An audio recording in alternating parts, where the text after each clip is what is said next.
Okay, welcome everybody. My name is Jackson Cooper. I'm the Major Gifts Officer for Pacific Northwest Ballet. Before we begin, I want to say a big thank you to everyone watching for your support, new and continued, of PNB. Your support truly keeps us dancing, and we are so grateful for it. If you like programs such as this, please consider an additional donation to PNB. You can log on to pnb.org to find out more about giving. As well, we hope that at the end of this, you consider a donation to support Artful Learning, a program and initiative we will be hearing about more later in this program. We'll also post a link at the bottom of this so that you can bookmark it for later. So now it is my immense pleasure to welcome our guest, Alexander Bernstein. A little bit about Alex. He is Leonard Bernstein's second child. Yay, middle child. He is the president of Artful Learning and vice president and treasurer of the Leonard Bernstein office.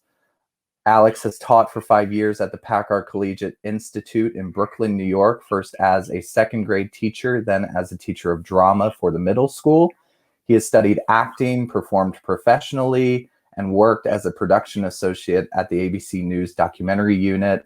He also holds a master's degree in English education from NYU and a bachelor's degree from Harvard University. So Alex, welcome, welcome to PNB. It's good to see you. It's so great to be here, Jackson. Great to see you. So today we're talking about a lot of different things, mostly centered around theater and West Side Story. But I wanted to start with you and your journey with theater and to theater.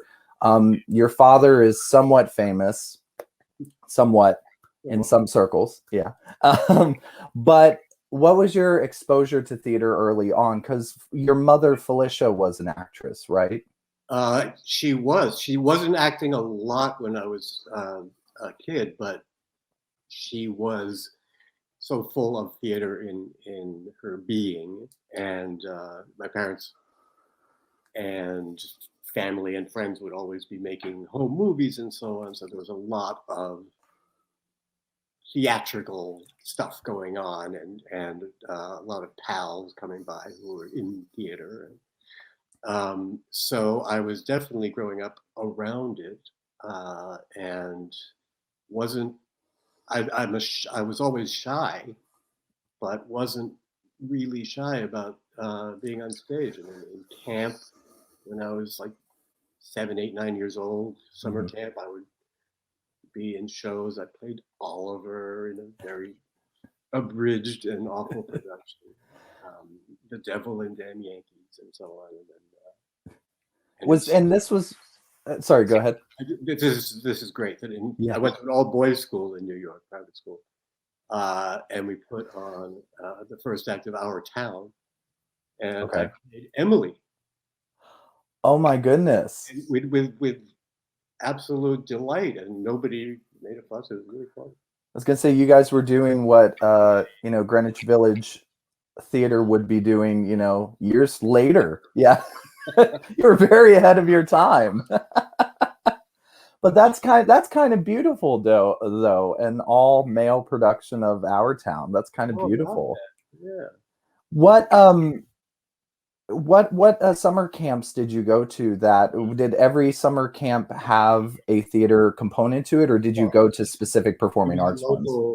It was a local camp here in Connecticut, JCC. Mm-hmm. Yeah. Did you all listen to musicals? Because I remember, and not to alienate the audience, but we've obviously met before and worked together, and I remember you saying that your father really loved things like Gilbert and Sullivan and obviously great American musicals. Did you all have sort of a ceremony of listening to musicals, or did you sit down and watch them on TV? Did you go to the theater? Astonishingly not. For reasons I'll never really understand, there wasn't a lot of playing of records of musicals in our house. We had a recording of Oklahoma that my sister and I played all the time. So we knew those songs. But that was kind of it, apart from my father's musical. Yeah, which brings me to, you mentioned it. Oh, sorry, were you going to say something? No, it's just really weird that we didn't have a. It wasn't until I was in my probably mid to late 20s that I started discovering a lot of shows. Yeah. I didn't know Gypsy very well. I didn't know a million things. So and didn't even go to that many musicals when I was a kid. And I think my parents just thought I would somehow by osmosis know all this Yeah. stuff. But I just didn't. That you would just know every single note of the Mikado and Pirates without even listening to it. I mean, Yeah. my father would quote them and sing them all the time. I love the story you told that he knew specifically Gilbert and Sullivan by memory, the entire scores, and could play them all on piano just on the drop of a hat. He had the most amazing memory of all time. I mean, all of that plus sonnets of Shakespeare, Alice in Wonderland, from beginning to end. He could recite pretty much anything that he'd ever heard, and he could hear. We would drive for an hour from New York to where I am now, this house in Connecticut, listening to top 40 radio, and we'd get here and he could play all the new songs that Wow. we heard on the piano. Yeah. Immediately, and sing the lyrics too. We'll get to later the Harvard lectures because that ties in with artful learning. But when you rewatch his Harvard lectures, I'm like you, just so struck by his memory and how he can connect the dots with all of things like science and anthropology and sociology and connect it back to Bach and Mozart and such. And so back to theater, you mentioned a lot of famous friends coming and going.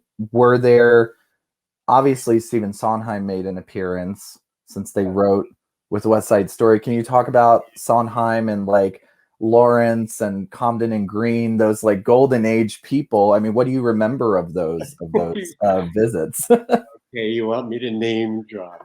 Yes. I oblige you. Happily. Yeah, no, Steve actually, not only were they collaborators, they were great friends. And Steve and my mother were great friends as well.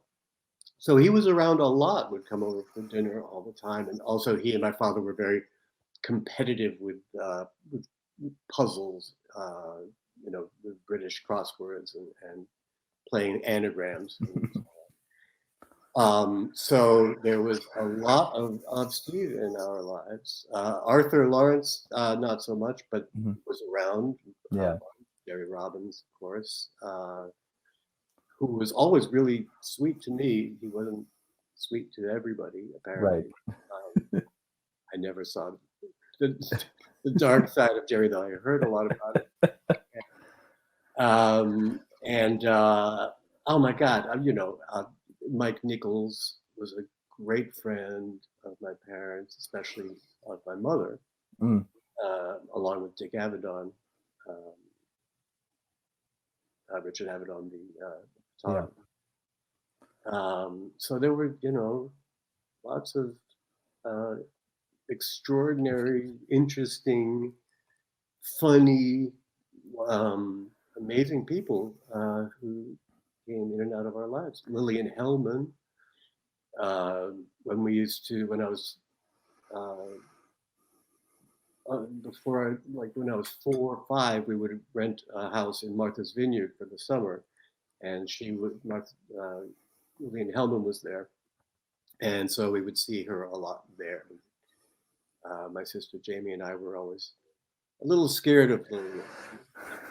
I've heard she has from the books, it seems like she has a very strong presence, or had one at least. Yeah. She had a very I think we pretty much ran out of the room when she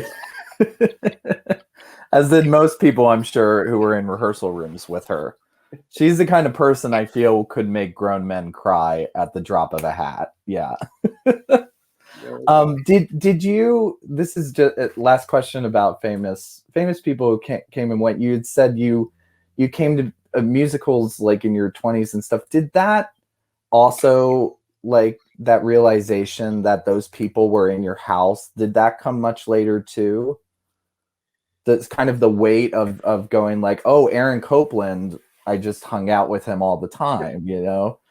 Because you must think back and be like, oh, like I probably was too young to even know, but I guess no, I always, when you grow up not knowing anything else, you kind of end up taking it for granted. And there wasn't kind of this moment where I said, "Oh my God, Aaron Cole," right, of course, who I should have mentioned earlier. Um, yeah, and Adolph Green, Betty Comden, who were, my father's best friends. right. Um, they were just the people who were there and who, we loved and Yeah. had a great time with. You talk about taking things for granted, when you're young. And I've been really into the Fran Lebowitz series, Pretend It's a City, on Netflix. And to hear her talk about New York back in the 60s and 70s, do you have that same feeling of seeing New York and having been, and so in New York too, like literally in the heart of New York was the Bernstein family penthouse and everything. Yeah. Does that kind of shock you too, just how much New York has changed? Just like, how no longer we have people, the greats like Aaron Copland around, or Lillian Hellman, or, I mean, do you have a similar space for reflection Yeah, of New York? of course I do. And New York is so different. And I agree with many of Fran Leibowiz's crabby takes, and disagree with some. But it's true. It's definitely a new, different. Because I'm an old crabby guy, I find it having less character and so on. But I remember thinking in my 30s, how 20s, 30s, how much I would have loved to have been in New York during like the late 30s and 40s, to be in the Village then would have been just incredible. And 50s. Right. Right. How exciting and essential. Yeah. Did your parents share those stories? Oh yeah, and there was, they were always, when, they and Betty and Adolph, and they would always be talking about the Village Vanguard and the Right. reviewers and all the, the good old days that they Yeah. had, and just go, that there was always a ton of cheap theater going on, and they would go to a first act of something and then a second act of something else, and then go afterwards and club or that club and jazz up, and then go up to Harlem and jazz, and it just sounded stupendous. Yeah. And it's funny because like people of my generation look back on like, wow, the 70s and like the 80s of New York, but back in the 30s and 40s, it was a little more. I think of Studio 54 and right. How I tried to get in there, and area, and I'm never liked disco very much, but I was determined to be a part of it. Yeah. Stay there all night long. One more question about New York. When did you walk in the city and say, wow, this has changed? Like, I'm sure you saw the evolution of neighborhoods, things like Brooklyn and Upper Manhattan change, even downtown 42nd Street. But was there, what moment in time historically can you think of that you were like, okay, yeah, everything's going to be different, or everything's different after this? That's a great question. Maybe when they redid Times Square, Hmm. um, that was So, one of those moments when I understood why they did it, but the Disneyfication of Times Square, really, you could tell this was a new place. The yeah, old was gone. right. The grit, the grime, the dirt of it all. It wasn't downtown anymore. Yeah, yeah, Um, yeah, that was, and you saw good old places closing a lot, and just these ridiculous new buildings going up. You don't like the M&M store? You're not a fan of the M&M store? Except for the Except the M&M store. We got to keep that there. That's a cultural landmark milestone right there. I love that you were a teacher. You still are a teacher. Where did that teaching bug come from? Where did the directing bug come from? um, well, I guess I must have inherited it a lot from my father, who was a teacher in everything he did. When you think about it, it's teaching, sharing Right. in his compositions. When he rehearsed an orchestra, when he was conducting a performance, he was teaching the audience what he and the orchestra had been preparing. Um, and he was just a teacher in general. That in our just private lives, he was always explaining and telling me about history and poetry and philosophy and whatever. And so I guess that sort of got into my bones.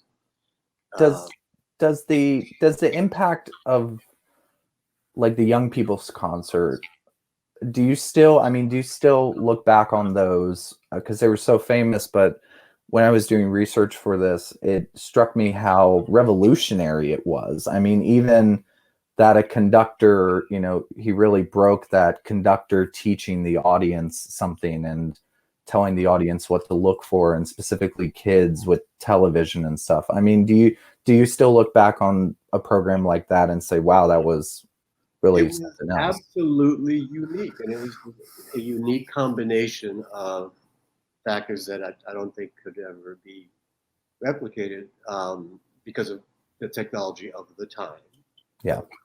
Um, at its peak, he was sort of charismatic. He was, people wanted to watch him. He knew what he was talking about, and he could write about it really well. He's a terrific writer, Yeah. and he wrote all those scripts himself with help from his team. But and and he never talked down to the audience. And the little secret is that it was not only young people's concerts. He was also talking to the parents at the same time, and they Right. were just as much. And it wasn't a kiddie show because he wasn't talking down to the kiddies. So there were all those parts of it, and he came up with all kinds of fun ways to use the medium. Yeah. And they have the orchestra stand up with signs and things like that. And it's just amazing. And before that, with the omnibus programs, Hmm. he famously had the first page of Beethoven's Fifth Symphony on the floor, Right. pasted on the floor, which he'd come up with like the day or two Yeah. before they shot it. And so he walked on top of all the notes and had Could hear it. Yeah. players, on their staffs playing the instruments, and that had never been even considered for television. It's also great that he was so audacious in his choices of music, with omnibus and such. He would do he analyzes the Beatles, I think, in one or pop music in one. Played, yeah, he always brought pop music into his programs. He had Beatles songs a few times, Yeah. various examples, and he even brought the Association, Long Comes Mary, in one program about modes. Hmm. And what's great too is, yeah, I also love, he would talk about the Beatles one day, Beethoven the next, and then Hindemith, Hindemith to children and things like that. I And always get often all in the same program. yeah, yeah. What is a mode or what is He had tonality? Yeah. for sonata form, that they use something. Um, so if he had a point to make, he would find the best example, whether it was the Beatles or Hindemith or Mahler or whatever. And he even went, there was one called Berlioz Takes a Trip, and he used the lingo of the day to talk about Symphony Fantastique. That's brilliant. I want to shift to West Side. West Side was 57. Do you remember how you first encountered it? Oh boy, I was 2 years old in 1957, so I guess it was sort of in my blood, even though I wasn't really conscious of it, but it was certainly around. I never saw the show in the theater when it was in on Broadway at that time, but so the movie I guess was the first time, although we had the record, we played it constantly. Yeah. But I guess the movie came out in '61, and so that's when I first could actually see it. Did that blow you away? Because that was kind of a revolutionary film for its time, with the utilization of the choreo, like the way the dance scenes were filmed, all the colors, everything. Was that I didn't know any better. you just shouted Mambo at the right time, right? Like that. Yeah. Boy, it would have been curtains if I hadn't. Yes, it was wonderful to see the movie, and has been many times ever since. What did your father think of musicals after? Because he, with On the Town, Wonderful Town, West Side, that was kind of the golden age, or what we now think of as the golden age of musical theater, Gypsy, Rodgers Hammerstein, Rodgers and Hart, all that. And then into the 60s, we see things like Hair. And what did he think of the evolution of musical theater? Did he ever talk about the evolution of musical theater? Yeah. Well, he was trying himself to keep writing shows with not the greatest success, but he and Betty and Adolph and Jerry were always working on something, usually something that didn't work out. Right. Skin of Our Teeth, Exception and the Rule of Brecht, which Jerry and John Ware was involved in at one point, and Steve. Mm-hmm. And Mass became more than Old Theater, and of course, 1600 Pennsylvania Avenue in the 70s. Right. But let's not forget about Steve Sondheim, who to me is the musical theater of that time. Yeah. Late 60s, 70s, and 80s, and 90s. You can talk all you want about Hair and some other people I won't mention, but there's always Steve you can hang your hat on and say musical theater is Great. Yeah. I love I remember talking to somebody who said there was only before the opening night of Company and after. That's it. They said that's it. That's when Broadway changed, into the modern era was Stephen Sondheim's Company in 1970. So I agree with you. The thing that always gets me about West Side is if and we see it with all the revivals, and it's now making its appearances in opera houses and stuff, but it feels like culturally it gets more relevant every single year. And I know that like the Eva Van Hove production brought in themes of as edgy as it was, brought in themes of police brutality and really augmented the component of the racial divide in America and stuff. What still resonates with you about the piece? Oh my God. Well, wait, I just cannot wait for the Spielberg movie to come out. Tragically, it didn't come out in December like it was supposed to, but it'll be out next December. And it's going to be incredible.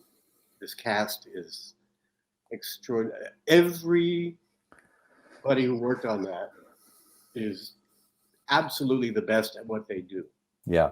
And they all worked at their best, and it's going to be magnificent. God, Tony Kushner's script is astounding. Justin Peck's choreography. I'm sure he's worked with you guys, and Patricia Delgado, his wife, who I'm sure has been with you as well. Mm-hmm. It's just amazing stuff. I'm so excited about this. I cannot tell you. The Broadway revival is really interesting, provocative, and so what stays with me, of course, is its relevance, sadly, mm-hmm. But also it's it's a sense of hope and of dreaming. And, yeah. And then, love is at the bottom of it. People don't know this, but I found out this morning that you actually have a Spotify page with about 500 monthly listeners. And I would be remiss in this conversation not to mention that you have a cameo in a recording of West Side Story with your sister Nina. For the viewers at home who might not be familiar, could you describe this recording and your part in it? Well, in the 80s, my father decided that he wanted to make a recording. This was with Deutsche Grammophon, with real opera singers doing West Side Story. Kiri Takanawa, who was incredible as Maria. Yeah. And Jose Carreras, who is a wonderful singer, but perhaps miscast, shall we say. But so Nina and I, because we auditioned and somehow got. Yeah, you had to audition for him, of course. We were the voice of Tony and Maria during the balcony scene, and the meeting scene, and the dance at the gym. Oh, and the dance at the gym. That's right. Oh, that's right. You're not thinking I'm someone else. Right. My hands are cold. So warm. Mine too. So we were petrified. I mean, we were so excited to do it, but we got up there and suddenly we were being conducted and given cues by our dad, and we had never been in that position before. Yeah. In an actual production, and and he was very subtle with his cues. It would be like eyebrows. And you didn't know whether he was just, whether it was you or the flutes or what. So it was touch and go. For those watching, there's a documentary on of it, and Which is so you can see Alex and his incredible hairdo. I love your hair in that when it just oh cuts man, here. to it. Um, yeah, I couldn't resist not talking about that because first off, it's a great recording because he had not really recorded anything except the suite. And so to hear him do the songs and do it at the And Tempe, that band, the band they put together was like the best studio musicians in the city for that was incredible. And yes, of course, as you say, it was all the Tempe that he preferred, and also all the the chorus, all the Jets and Sharks and the Shark Girls and everybody was incredible. really yeah. I encourage anybody. I'm sure it's available on YouTube, whatever, to watch this documentary. Yeah, the full thing is on YouTube. Yes, yeah.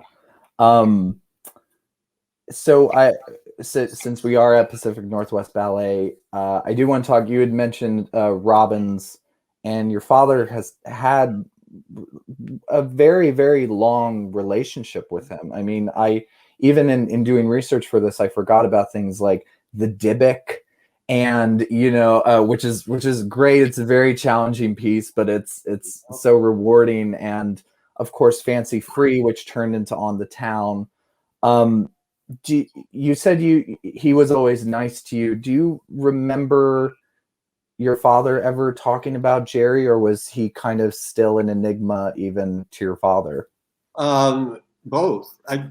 My father and Jerry had this just extraordinary relationship. They were both geniuses who came from a very strict European classical tradition, but were also, um, you know, American jazzy. You know, they would break anything Yeah, and try anything. And so there was this great combination of like the Dionysian and the Apollonian, or whatever. And they were both so brilliant, and they would have these mind melds uh, and come up with these genius products. And occasionally, it would not go so well, mm-hmm. and Jerry was very voluble and would go into very dark places. Yeah, and famously would leave rehearsal rooms, leave processes, just when he thought that And it he would wasn't working. leave the project. He just would say, "No, I'm not doing this anymore." Or, by the same token, he would come into a project that was already going on and save it. So, you had Jerry, one, for better or worse. Yeah, But he was so brilliant that I guess everybody just dealt with it yeah. and hoped for the best. Yeah, because it's the melding of the music and the dance, the true marriage that even they can stand on their own, but I mean, God, when they're together, I mean, even just in rewatching the opening scene of the film, Mhm. brilliant, genius, unlike Yeah. anything up to And that there's, point. I don't know if this actually happened, but it's sort of the essence of their relationship. People always, I've heard people talk about um, my father being at the piano, uh, noodling around trying to come up with something, and Jerry standing behind him with his hands on his shoulders and kind of, sending the vibes, Yeah, and that they would actually be working together that way. And right, I, right. you know, it, it's essentially what they did, whether that actually happened or not. But you know, and you listen to my father's music, whether it's a dance piece or not, it's always danceable. Yeah. And you can always imagine uh, someone dancing to it, like Serenade, which is a Yeah. violin piece, and which has been choreographed, but he didn't write it as a ballet. Right. Um, it's a Even great. bits of like the Age of Anxiety. I Oh mean, yeah, I think about like the gap. which was a ballet. Yeah. That was And that also his first symphony, a second yeah. symphony. And even things like Candide, it's just, even some of the solos and duets, in Candide, you see them moving around and yeah, yeah. Glitter and Be Gay, totally she's dancing in that. Yeah. Um, what, so last thing on West Side, and then I want to get to Artful Learning. I really want to talk about that. There in the world today, people have been saying, we're divided. But what I love about West Side is that it says that we've always been divided. And but like you said, there is that hope, there is that unity, love reigns above all. What do you hope? Is that what you hope people take away from West Side? What are some other things that you hope people take away from watching it today? Yeah, I can't imagine anything more that you could ask for. Uh, it, I mean, you can get into more mundane things like more musical theater with with really good and combined dancing and book and music Yeah. uh, but and, but no, that would be it. Yeah. Sense of community and love and sharing. Yeah. Artful Learning. In reading about it and from what I know about it, it has a genesis from um, obviously your father's teaching, specifically to the Harvard lectures, where he brings in science and visual arts and all that into explaining music and how music connects us all, how everything is connected. Can you speak about what the Well, program is? Harvard lectures were more particularly about the relationship of music and language, Mm-hmm. and I highly recommend them if anybody has a chance to watch them. It's fascinating stuff. Like a couple of summers ago, I binged on them at Yeah. six lectures, and it's fascinating stuff. And sometimes he'll sort of stray, and you don't no, you don't really mean that, but he's just it's so provocative and so he'll try anything, Yeah. um, and he'll think about anything. You um, So so where, so yeah, so where when did Artful that Learning come? came, that was in the early '70s. Um, and he was always teaching and but he started thinking more about the relationship of not only music but all of the arts to all of learning. And uh, in the late '80s, in the years before he died, he got really interested in this notion of the arts being the great connector Mhm. of all disciplines, and just making the creative spark, Right. uh, making connections all the time for lifelong learning. And luckily, at the same time, I was getting my master's um, in education and thinking along the same lines, which was a lot of fun. And so we talked a lot about it.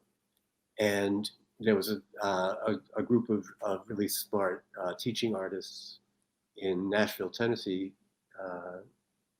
who were thinking also about this stuff and trying different things out in various schools down there. And he had won this big award in Japan called the Premium Imperiale, and he donated I think half of it to this group down there that was doing that. And then he died in 1990. And both my sisters and I and the executors, we all wanted it to go on. And so I really, I left my job at that school and sort of commuted to Nashville and back and got that going, and which eventually, after many fits and starts and failures and successes and trial and error, R&D, and became Artful Learning many years later. And now it's an extraordinarily successful model that we're using across the country with so many schools and so many wonderful teachers who are so committed and passionate. Our trainers are just extraordinary. It's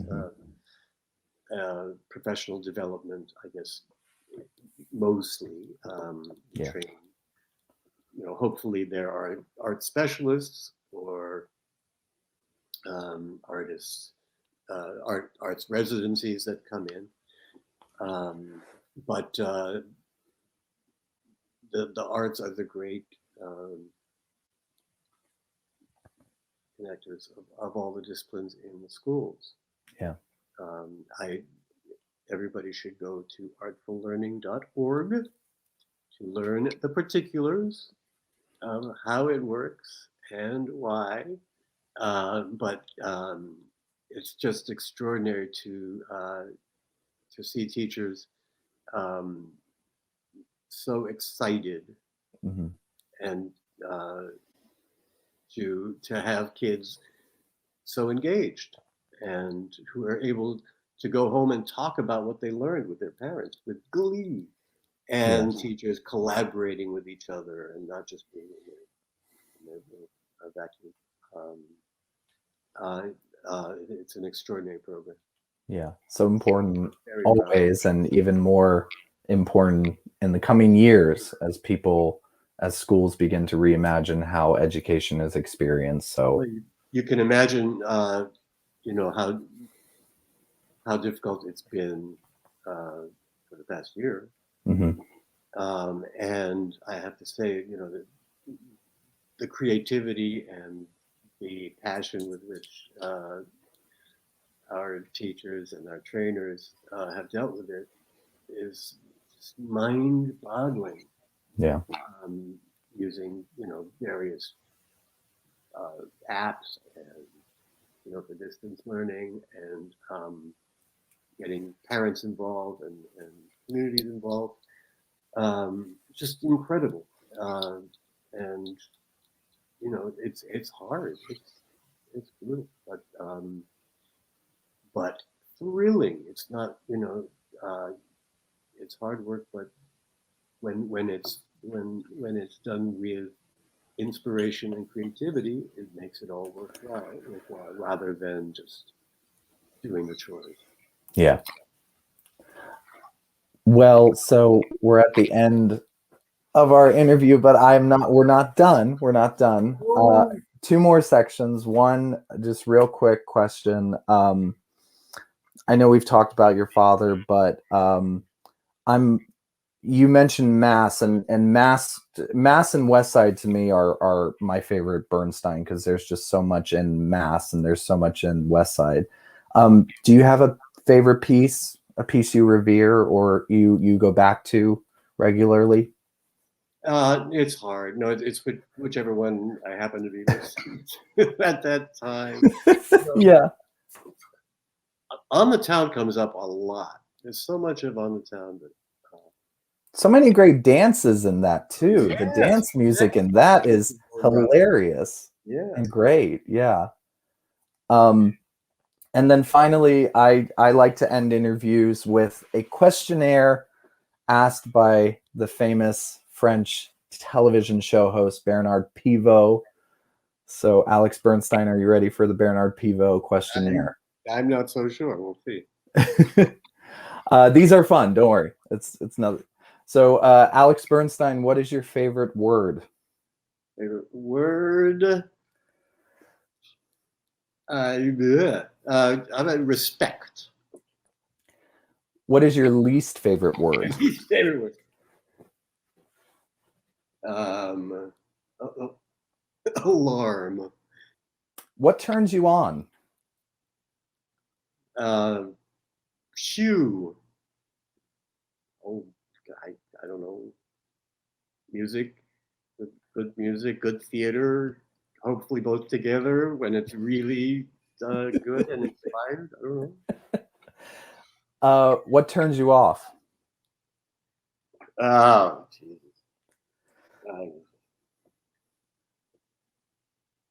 Well, I guess, I mean, after the last 4 years, I guess grift. That's a great word. That's a really great word to use. And that's all it's been, basically, is grift. What sound or noise do you love? The cello. What sound or noise do you hate?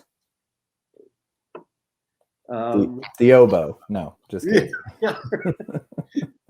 Oh, I know. No, this is mean, but no, I've been with my sister, my older sister Jamie, a lot the last many months. We play Scrabble a lot, and while we're playing, if I'm losing and she's eating chips, that sound drives me crazy. Not so much when I'm winning. But when I'm losing and she's munching a potato chip with a martini. I'm laughing because I think everyone knows that sound. Misophonia at all, but that's that. What profession other than your own would you like to attempt? Oh, attempt or do? Attempt. Oh God, I guess playwriting. Have you tried that? Not at all. I wouldn't care. No, it's not even cutting a Shakespeare. Like the hardest thing in the world to do, and so I've always been scared of it. But